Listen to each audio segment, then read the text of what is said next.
All right. Hello, everybody, and welcome to episode 24 of Plays Well with Others, our podcast about building and participating in highly effective teams while actually enjoying doing it. So, if you joined in with us last week, we talked about role leveling and titles and how to build up an organizational structure with starting from zero, essentially how to know when to hire if you're an individual that's starting a business or you're starting a team, building a team, when to start hiring in managers, and then the importance of all of the titles and role levels as you do that, because it gives you and your employees an opportunity to grow their careers and understand the Exactly. requirements of each progressive level. As an example, we talk a lot about junior devs on LinkedIn these days. You know how to pour back in and mentor new developers, especially as boot camps have spun up and folks are making the shift into software development these days, likely at a higher rate than they were 10, 15 years ago when I started. As we go forward, and in this episode, where we wanted to talk about was what happens if you join a team that's already in place. You already have a potentially it's a flat organization or a flatter organization that has a lot of titles spread out under each leader, and you want to get into a position where you have some consistency. A hmm really good example is at a previous organization. I had to help solve the problem of having people in the same job, so doing the same tasks, sitting in the same seats, and they had different titles. One was a system administrator and one was a systems engineer. And there wasn't intentionally a difference between those two roles. It was simply a feature of time. So as things progressed, when they first created the role, system administrator was industry standard, and that was what people were expecting to be hired into, and folks were hired into that role. And then as we progressed, people wanted that engineer title because it more closely reflected the work that they were doing.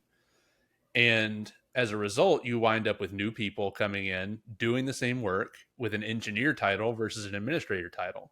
And this isn't to denigrate one or the other, but when you have two people with two different titles doing the same work, there's some, I'll say, discord, Concern. or definitely some concern for sure.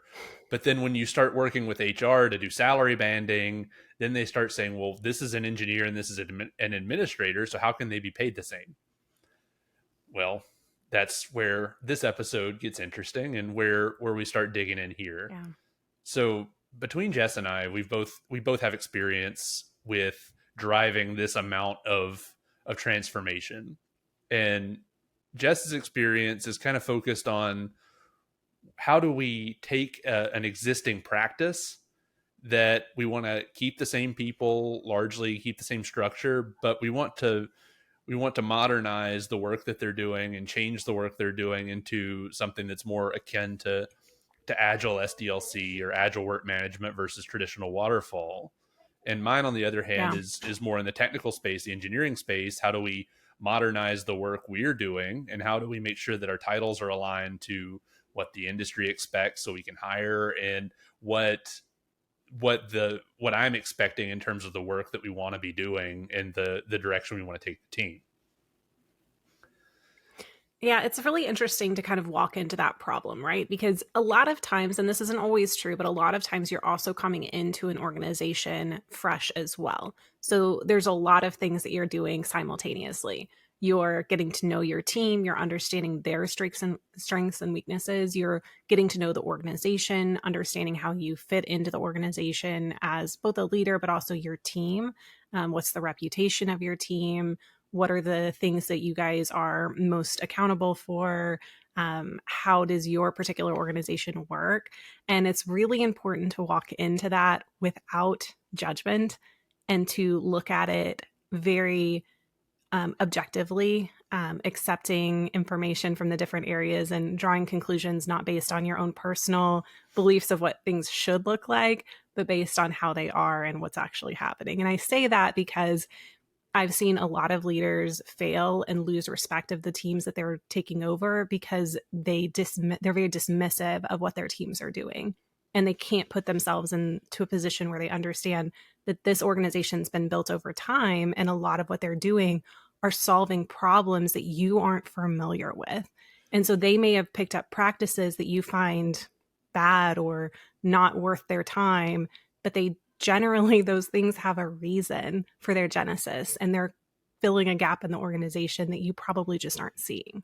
Yeah. So all that to say, it takes a lot of time to build an image of what your current situation is, and you should do so. You should take the time to understand where you are and why you're there. All of this, and we've So, done several episodes about change management, but all of this does come back to change management and the conversation we had about levels of it patience that does. you have to have as you progress in your career. So For what sure. Jess is saying, that Yeah. like step one, if we want to get tactical and practical, let's get crunchy on this. Step one, listen.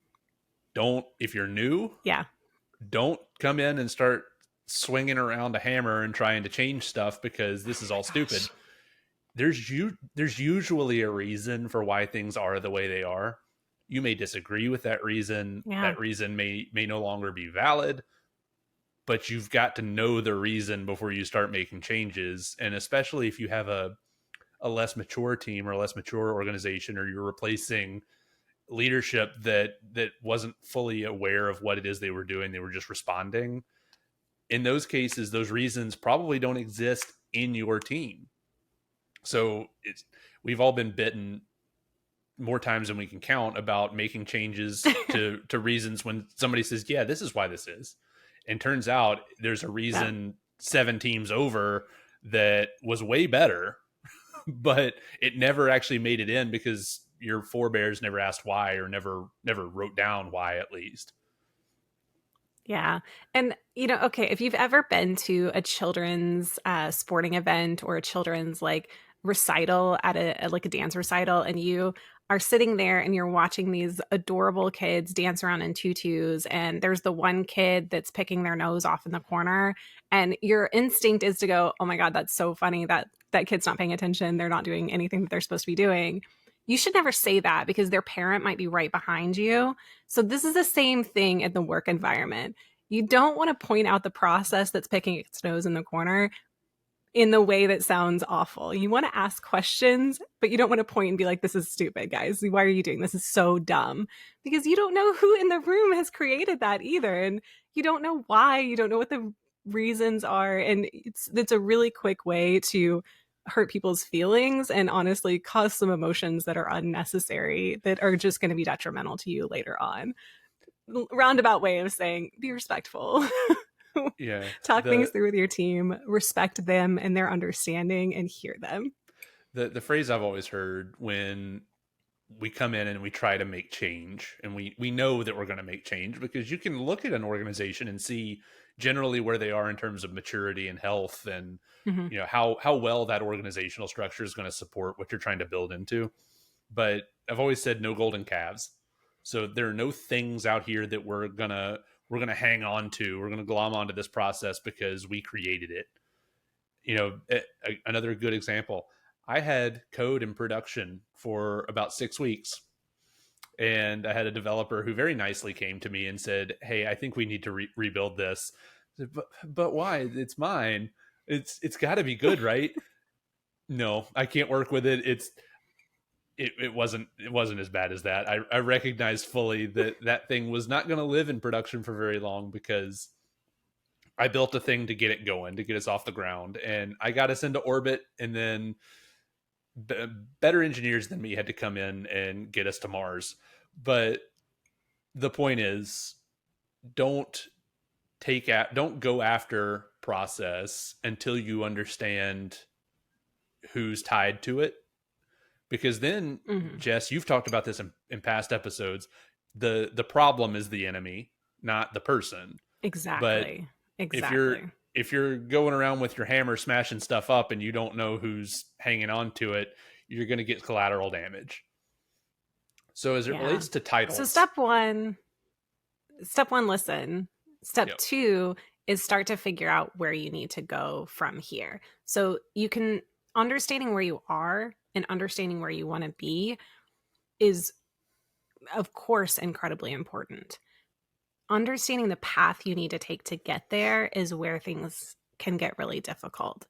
And role leveling is a huge part of organizational change when you want to grow your organization to be more mature and to be scalable for, future growth for the company. We talked a lot about this in the last episode about how a lot of times smaller companies will build roles for people because they don't want to lose these incredibly awesome people that know so much about their organization, who have these weird paths that have crossed a lot of different divisions, so they have so much knowledge that the normal average person don't have.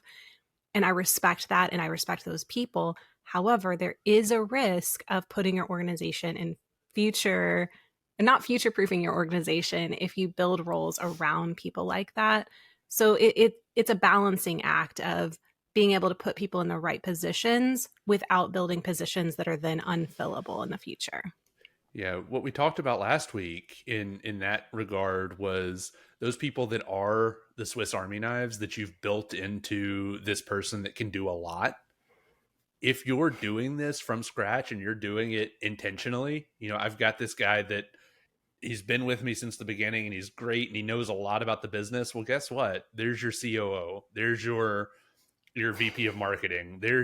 Those are your senior leaders because they know about your business and they know what's worked. They know what doesn't work. Yeah. They know how to do it. But the problem, I mean, I'll be the voice of grim notice here.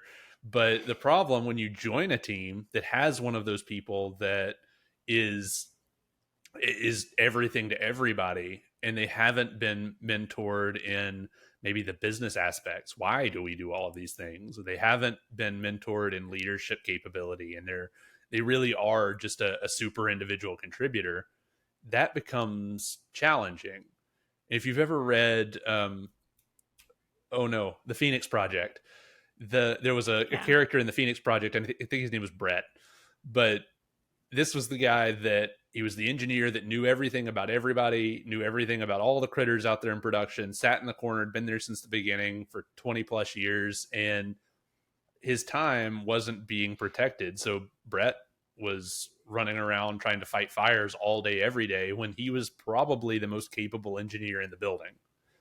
And so when you land and you see these people, you see these Swiss Army knife titles, you've got to start thinking about how to decompose those. I think You Jess do. and I And both have different strategies. documentation. Oh yeah, I think we've both got different Documentation strategies. becomes a big deal in that realm as well. And I'm sorry, I think we're talking over each other because I think there's a little bit of internet lag. So Welcome to the internet. apologies. But but I do think it's a really important conversation to have because it plays directly into role leveling, right? Because you have an individual who is performing 7 different roles and you need to understand what those 7 roles are. And that doesn't lessen the importance of that person who's contributing so much to your organization. It heightens their importance, frankly, because now you can put a title on all the different things that they're doing. It makes you appreciate them more, I think, because you really start to break down and understand and decompose how many people it would take to replace him. And it's not like you're going to replace him, but because you definitely don't want to. We want to keep those people. But it really does. It's a good thing for them as well. And I think what Andrew is mentioning of being able to protect their time and prioritize them in the areas where they're most valuable becomes easier when you start breaking apart those different separate components within their role so that you can have the correct people doing the correct things. And maybe those certain things shouldn't belong to them. They just always have. So they have them. It got passed, that responsibility got passed with them along to the next role and then the next role and then the next role. And they have responsibilities from 6 roles ago. And that's not a scalable process for an organization that wants to grow. You really do need to have swim lanes for individuals. You need to have boundaries within what they're capable of, and what they're performing should fit within their role. So two real landmines that you can step on here. When you have people within your teams that have multiple roles under one title. They're wearing a bunch of hats. You can go in and you can say, okay, look, man, you're doing a whole lot of work and you're not being compensated for that work. And generally, people will agree with that statement. Yeah, I mean, absolutely. If you don't manage the message of what you're doing well as you start trying to build standardization into that person's role particularly, it can be perceived as, why are you taking away all of this responsibility? I've been working hard to be Yeah. given this responsibility. Am I not doing enough? Am I not fitting in where you're going with the team? And that can make them feel nervous, can make them feel slighted, and that's not where you want to be generally. So you've got to make sure that you're communicating, hey man, by the way, I understand you're doing all of this stuff, and what I want to do is I want to help support you as we grow, because you're not going to be able to sustain all of the load, not Yeah. because you're not a good person, not because you're not highly skilled, but just because we're trying to grow this thing beyond where one person can go. So I want your partnership, I want your support as we start trying to train these skills out and make this something that can scale. Potentially that person is leadership quality, that's where they want to go, or maybe they don't, maybe they just want to keep doing what they're doing, or focusing in on the interesting parts of their job or the complex parts of their job. So you've got Yeah. to make sure that that communication is there and that conversation is there. The other side of this is, you can't, as you start making these changes, you can't grow beyond where your budget will support, can't grow beyond Yes. where your organization will support. So if you're okay, let's break this down specifically. If you have a new business, you've hired somebody in, they've been with you for 5 years, and now they're Swiss Army knife, and you say, okay, well, I listened to Jess and Andrew, and they said you should take these people that are Swiss Army knives and you should decompose their roles. And you say, well, they're doing the work of 5 people, and I hire in 4 more people. Well, if those other 4 spots don't constitute a full-time person, you've grown beyond your means, and you're going to be in a position where you've got a bunch of other people that aren't fully utilized. So you've got to be aware of, as you break these things apart, what am I breaking them into? Is this a role, or is this a task? What I've found is actually a lot of times when you have someone who's maintaining multiple different roles, what you also have are some people that aren't owning things that they should. And that's actually Mm-hmm. been more frequently what I've run into is you have a Swiss Army knives person who has 5 roles that they're technically doing, not fully doing the full role like Andrew's talking about, but components of different roles. And what you often find is there's someone out there who's not owning something that really does belong in their wheelhouse. And it's a tough conversation to go, hey, like, I appreciate that they're really good at this, but they're going to document it and you're going to take it over because this is actually something that fits within the boundaries of your job description and within your role. And it doesn't make sense for them to have it. So a lot of times it's less about needing to hire a bunch of different people and it's more about needing to set expectations for the roles that you're now building and really building out the swim lanes of what you're responsible for. And that doesn't just mean restricting what you're responsible for. It also sometimes means pulling in things that you should have been responsible for. Right. So as And a review, we had step one, which was make sure you're listening before you make a whole bunch of changes. Make sure you know what you're doing and why you're doing it. Step two is start digging into the actual roles and decomposing or potentially recomposing as needed to make sure that yeah. you have a solid team. And then now step three, profit. But step three, to really put rubber on the road. I've landed in a new team, or I've inherited a new team, and I want to build expectation for career progression. I want to build consistency for role leveling to make sure that everybody has the same expectations or similar expectations. Once you've listened, once you've understood why the team exists, how the roles came to be, how the tasks are all laid out, and where you're covering for, you've got to, Jess, as you mentioned earlier in the episode, you've got to figure out what it is you're trying to do And so Yeah. a lot of a lot of leaders that I've seen will approach this kind of backwards. I know that I need developers, so I will title developers out, software engineer 1, 2, 3, 4, 5, 6, 7, 8, 9. And then they will say, now I have these developers. I want to then use those developers to build some solution. Well, now you're starting with a solution in search of a problem.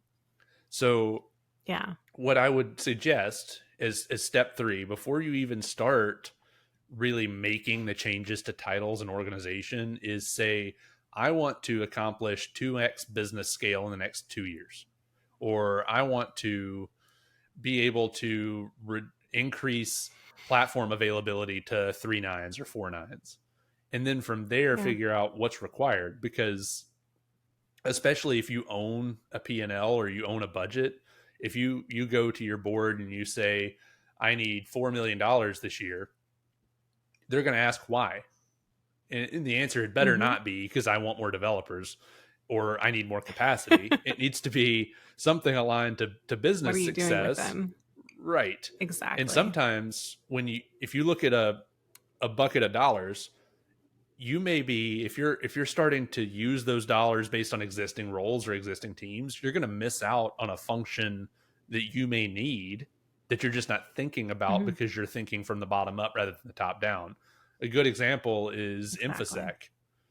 If you're in a tech space and you're, especially like startups or low mid cap companies, you're going to have a lot of developers because they're focused on getting a product out the door, and security may be a sidebar. We've got a visa, so we're paying somebody fractionally to check the box and do reviews once a year or quarterly.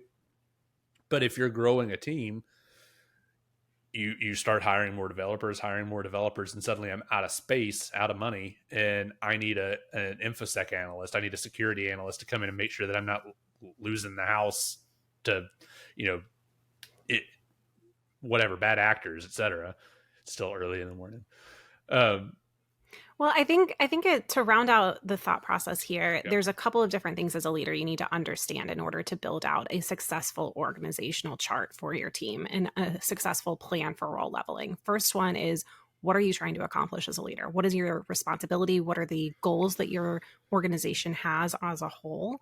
The second thing you need to understand is, what's industry best practice for this type of role, because you do want to position yourself well within the industry to have jobs that are attractive, that meet the expectations that people are going to have, and that the job description aligns with what expectations are within the industry.